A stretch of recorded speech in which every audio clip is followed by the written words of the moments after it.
আঠিয়া কলৰ চৰ্বত সকলোৱে ইমান ভাল পোৱাৰ পিছত আজি মই দুপৰীয়া প্ৰচণ্ড গৰমত নিজৰ শৰীৰটোক শান্ত কৰিবলৈ বনাই খাইছিলোঁ ইলাচি নেমু দি বনোৱা দৈৰ ঘোল।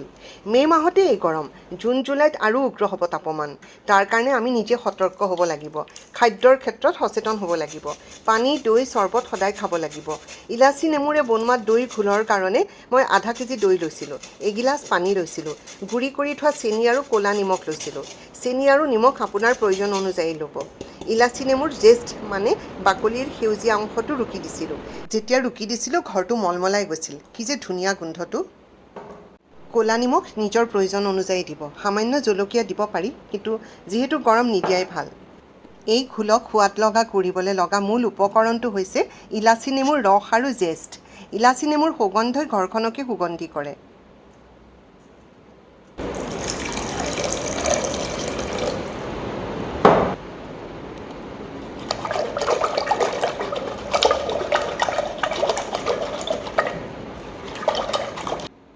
এতিয়া মই ঘোলখিনিত কেইটামান আইচ কিউব দি দিলোঁ।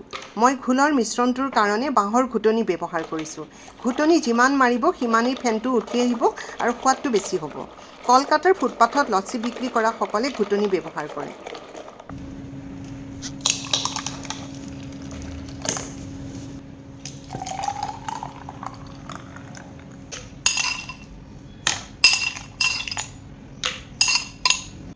একেবাৰে শেষত অলপমান ইলাচি নেমুৰ জেষ্ট দি ঘোলখিনি গাৰ্নিছ কৰি দিলোঁ। অকণমান সময় দিব লাগে, খৰচো বেছি নহয়। গৰমত গা শীতল কৰা পানীয় অকণ আমি ঘৰতে তৈয়াৰ কৰিব পাৰোঁ, নহয়নে?